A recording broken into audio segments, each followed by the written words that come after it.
Set memperanakan Enos, Enos memperanakan Kenan, Kenan memperanakan Mahalalel, Mahalalel memperanakan Yared, dan Yared memperanakan Henok, Henok memperanakan Metusala, Metusala memperanakan Lamek, dan Lamek memperanakan Nuh. Halo para sahabat pencinta Alkitab, salam sejahtera bagi kita semua. Selamat datang kembali di channel Tonsilaus. Dalam video kali ini kita akan berbicara tentang tokoh Alkitab yang bernama Nuh. Dan pertanyaan yang akan saya jawab dalam video kali ini, yang pertama adalah siapakah Nuh? Yang kedua adalah apa yang terjadi dengan hidup Nuh? Dan yang ketiga adalah apa hikmah yang dapat kita petik dari kehidupan Nuh di masa lampau dan bisa kita aplikasikan di zaman kita saat ini. So, mari kita simak jawaban yang pertama. Siapakah Nuh?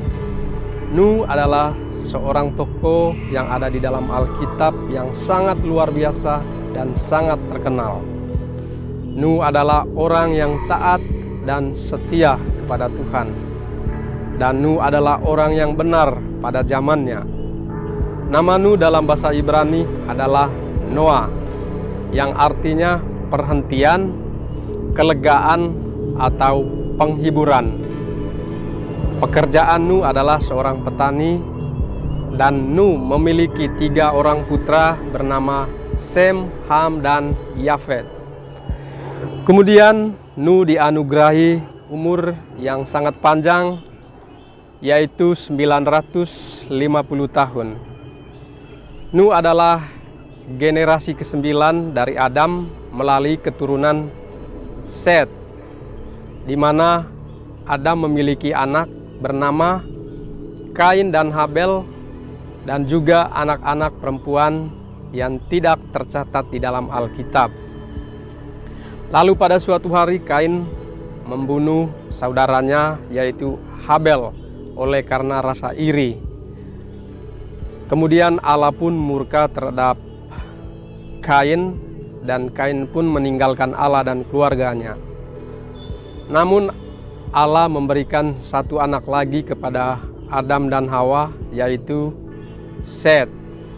Dan melalui keturunan Set inilah lahir generasi-generasi yang taat dan setia kepada Allah, yaitu Set melahirkan Enos, Enos melahirkan Kenan, Kenan melahirkan Mahalalel, Mahalalel melahirkan Yared, Yared melahirkan Henok, Henok melahirkan Metusala, dan Metusala adalah manusia umur yang paling terpanjang di dalam Alkitab, yaitu 969 tahun. Kalau tokoh Henok kita tahu dia diangkat oleh Allah ke surga. Kemudian Metusala melahirkan yang namanya Lamek, dan Lamek melahirkan seorang putra namanya Nuh. Nah, tokoh Nuh inilah yang kita bahas dalam video kali ini para sahabat. Nuh adalah orang yang sangat berhubungan baik dengan Allah, di mana dia hidupnya benar, tidak tercemar pada zamannya. Dan Nuh adalah melalui generasi Nuh juga Allah melahirkan sang penebus, yaitu untuk menggenapkan nubuat yang ada di kitab Kejadian pasal yang ketiga ayat yang ke-15. Pada saat Adam dan Hawa jatuh ke dalam dosa, Allah pun menghukum atau memberi nubuat bahwa melalui keturunan seorang perempuan ini akan meremukkan kepala ular atau iblis. Dan melalui generasi Nuh, yaitu Sem, akan lahir 10 generasi berikutnya, maka akan datang seorang tokoh yang sangat terkenal yang kita kenal adalah Bapak Abraham. Nah, para sahabat, demikianlah perkenalan singkat mengenai identitas dari Nuh dalam video kali ini. Sahabat, kita lanjut ke pertanyaan yang kedua adalah apa yang dilakukan oleh Nuh dan apa yang terjadi dengan hidup Nuh. So, mari kita menjawab. Jika kita membaca di kitab Kejadian pasal yang ke-6 sampai pasal yang ke-9, di sana dikisahkan semua tentang perjalanan hidup Nuh, mulai dia menjadi manusia yang berkenan di hadapan Tuhan, sampai di pasal 9 pun kita akan menemukan kisah Nuh, di mana Nuh jatuh ke dalam dosa oleh karena minum anggur yang berlebihan sehingga menimbulkan dia lupa diri karena mabuk. Nah, para sahabat, jika kita mulai baca di pasal yang ke-6, di sana dikisahkan bahwa pada zaman Nuh semakin banyak manusia yang hidup di muka bumi ini. Namun, kejahatan manusia pun semakin merajalela. Bahkan manusia tidak mendengarkan Allah, manusia mengikuti kehendaknya mereka sendiri. Lalu Allah pun menyesal telah menciptakan manusia dan ingin menghancurkan bumi dan melenyapkan semua ciptaan-ciptaan yang telah Dia ciptakan di atas bumi, baik manusia, hewan, binatang yang melata, baik yang di laut maupun yang ada di udara. Nah, para sahabat, namun pada suatu hari Allah melihat seorang manusia yang sangat berkenan di hadapannya, yang selalu hidup benar pada zamannya. Ia selalu taat dan setia kepada kehendaknya. Namanya adalah Nuh. Nah, melalui Nuh inilah Allah memberikan rahmat atau kasih karunia keselamatan, yaitu dengan menyuruh Nuh membuat sebuah bahtera atau kapal. Tentu semua orang pernah mendengarkan kisah ini, yaitu tentang air bah, di mana bumi kita mengalami kiamat yang pertama. Semua gunung ditutup oleh air. Nah, para sahabat, pada zaman Nuh inilah Allah menyuruh untuk membuat sebuah bahtera dengan 3 tingkat. Dan Allah menyuruh Nuh untuk menyampaikan pesan, yaitu bahwa di suatu hari bahwa akan ada yang namanya musibah atau bumi akan dilenyapkan. Dan pada saat Nuh dan anak-anaknya membuat bahtera, seringkali Nuh mencoba untuk menyampaikan pesan Allah atau mewartakan pesan Allah kepada orang-orang yang hidup pada zamannya. Namun mereka reaksinya justru menganggap Nuh orang gila, menganggap Nuh kurang waras. Apalagi Allah menyuruh Nuh membuat bahtera, di mana situasi dan kondisinya adalah di padang gurun, yaitu di daerah Irak atau Mesopotamia. Jauh dari sungai, jauh dari laut, dan jauh dari danau. Bahkan beratus-ratus tahun mereka tidak pernah melihat yang namanya hujan. Maka saat Nuh membuat bahtera itu, banyak orang yang menganggap Nuh sudah gila. Bahkan Nuh ditertawakan oleh orang banyak. Namun Nuh bersama anak-anaknya, karena dia memiliki iman yang kuat kepada Allah, bahwa rencana Allah adalah yang terbaik demi kebaikan bagi kelangsungan hidupnya, maka dia pun mengikuti, taat dan setia kepada perintah Allah. Hari demi hari dia membuat bahtera itu dan memakan waktu sekitar 100 tahun. Nah, dari mana kita mengetahui bahwa membuat bahtera itu 100 tahun? Saat membuat bahtera itu, Nuh bergenap usia 500 tahun. Kemudian saat bahtera itu selesai, saat air bah datang, Nuh saat itu menggenapi usia yang ke-600 tahun. Oleh karena itu, Membuat batera membutuhkan waktu 100 tahun. Cukup lama ya para sahabat, dan waktu yang tidak singkat. Namun orang-orang pada zaman itu tentu umurnya semuanya panjang-panjang.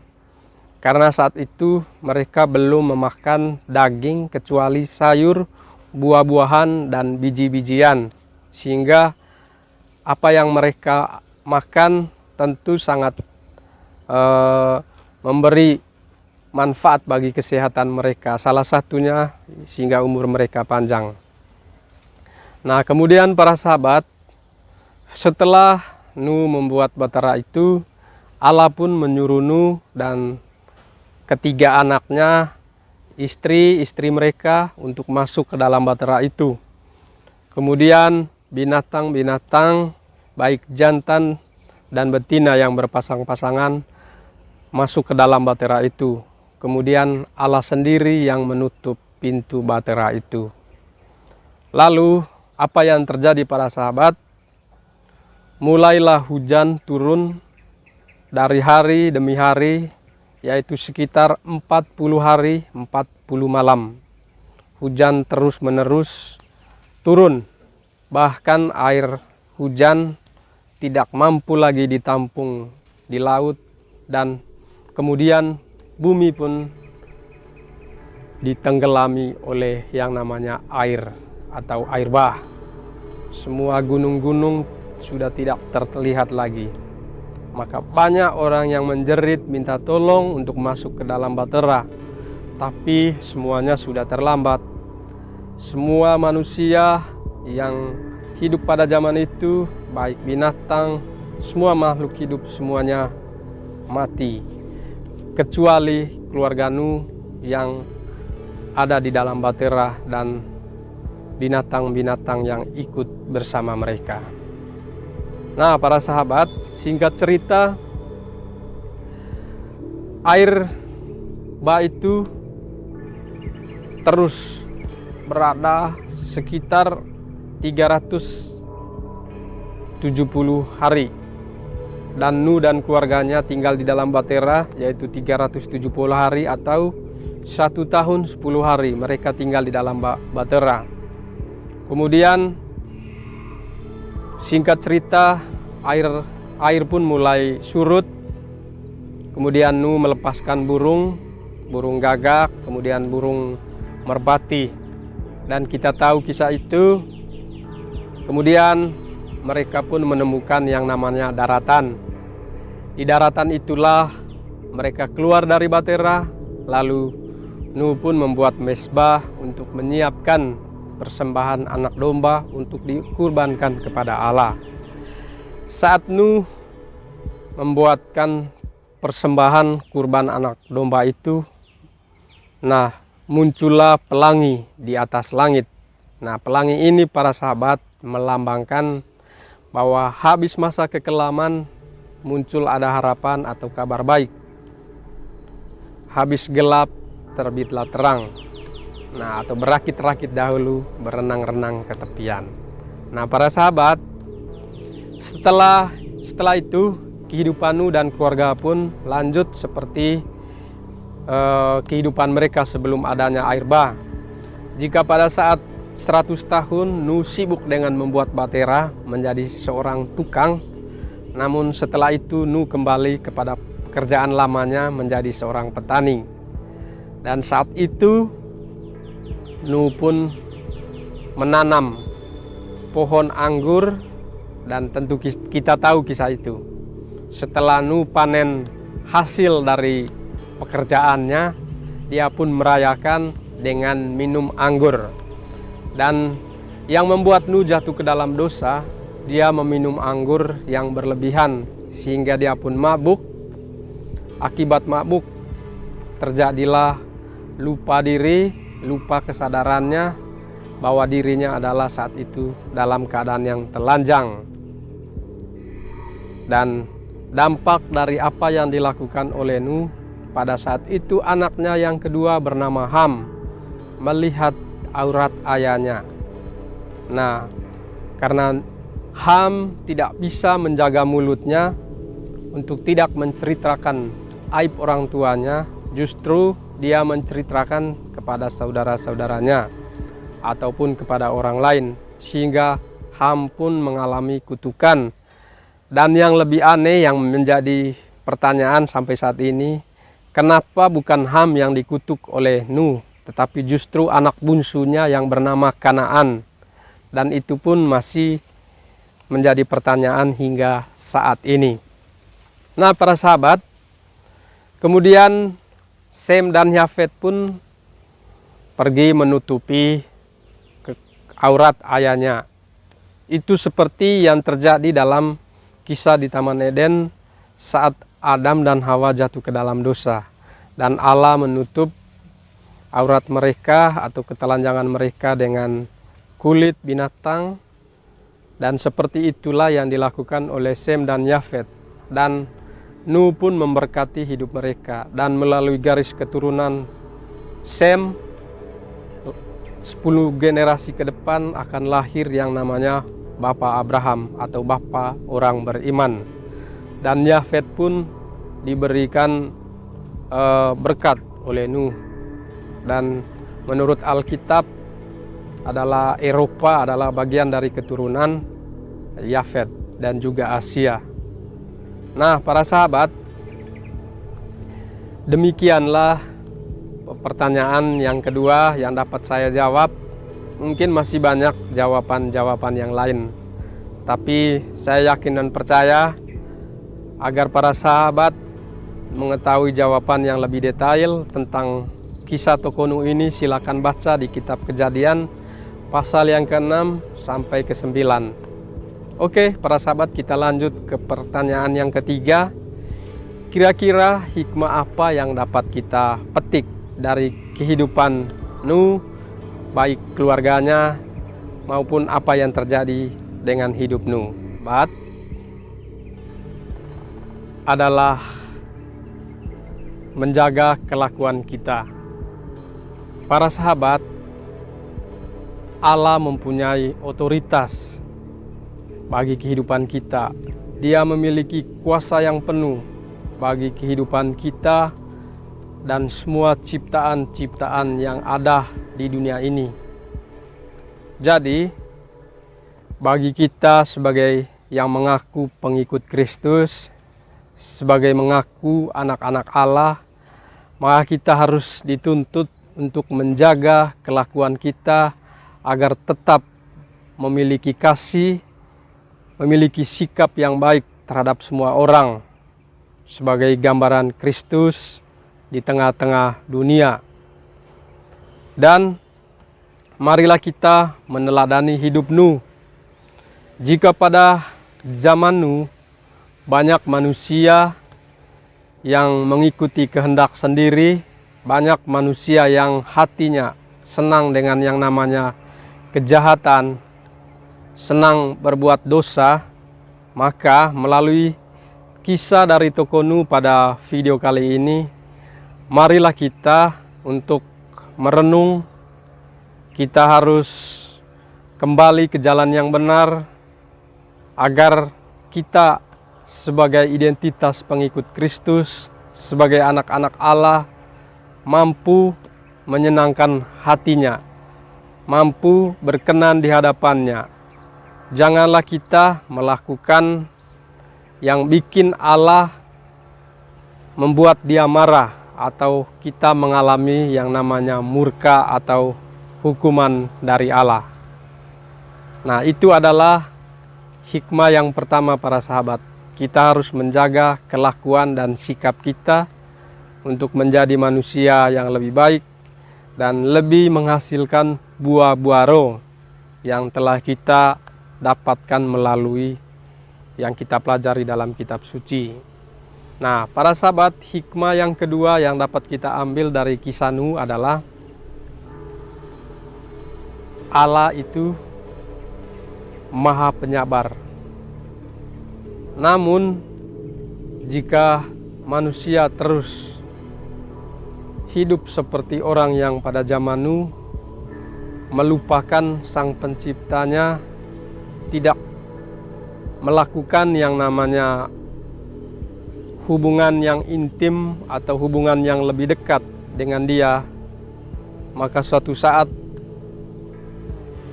para sahabat pun mengalami apa yang terjadi pada hidup orang di zaman Nuh, yaitu Allah akan memberi murka atau hukuman.